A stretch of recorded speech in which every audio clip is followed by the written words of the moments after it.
Assalamualaikum semuanya. Kali ini saya mau bikin kue talam ubi ungu. Saya siapkan 350 gram ubi ungu yang sudah saya kupas lalu saya kukus. Setelah lumat seperti ini, kemudian saya akan ratakan kembali dengan menggunakan sendok. Saya ratakan seperti ini sambil saya tekan-tekan.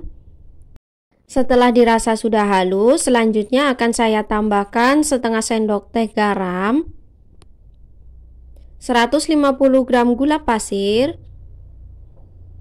selanjutnya 150 gram tepung tapioka atau tepung kanji.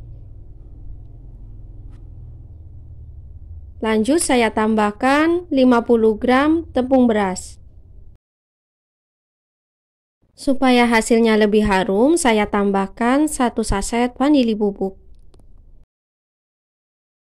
Selanjutnya saya tuangkan santan sebanyak 400 ml secara bertahap.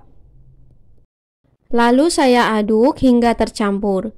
Untuk mengaduknya, di sini saya menggunakan spatula atau bisa juga menggunakan centong. Selain itu juga bisa menggunakan whisker. Untuk selanjutnya akan saya aduk dengan menggunakan whisker supaya lebih mudah ya teman-teman. Saya aduk dengan menggunakan whisker hingga tercampur saja. Setelah itu saya akan tuangkan kembali sisa santan.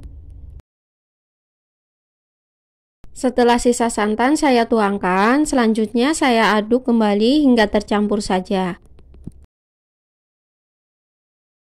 Setelah tercampur seperti ini, saya siapkan loyang. Saya gunakan loyang ukuran 18 cm x 18 cm yang sudah saya olesi dengan menggunakan minyak goreng supaya nanti hasilnya tidak lengket.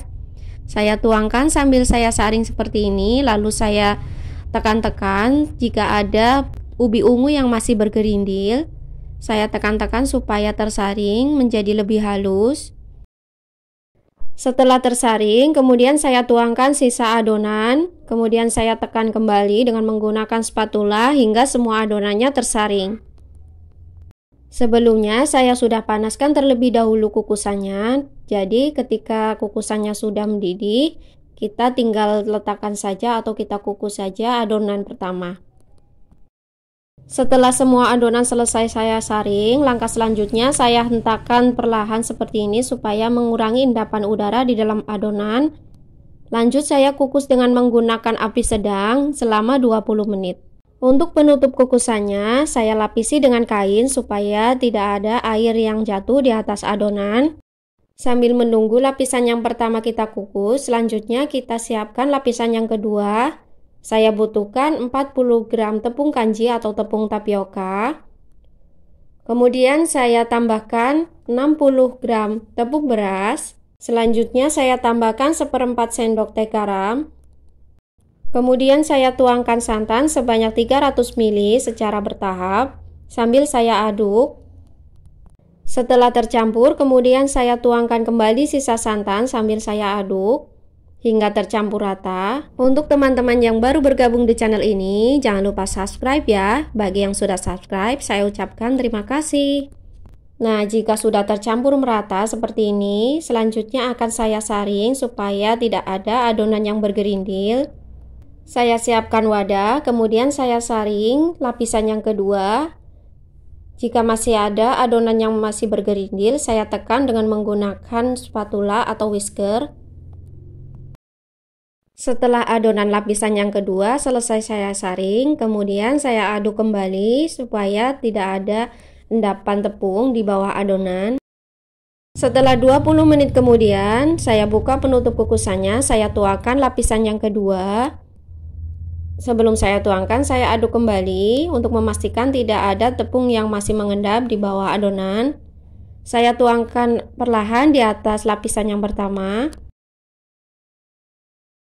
Nah, setelah saya tuangkan seperti ini, lalu saya tutup dan saya kukus kembali selama 20 menit. Setelah 20 menit kemudian, kita keluarkan dari dalam kukusan, lalu kita dinginkan terlebih dahulu ya teman-teman. Karena anak saya sudah tidak sabar ingin mencoba kue talamnya, jadi sebelum benar-benar dingin, saya keluarkan dari dalam loyang, sehingga masih banyak terlihat bagian kue talamnya yang menempel di loyangnya ya teman-teman. Tapi untuk teman-teman di rumah, pastikan terlebih dahulu sampai benar-benar dingin ya, baru dikeluarkan dari dalam loyang.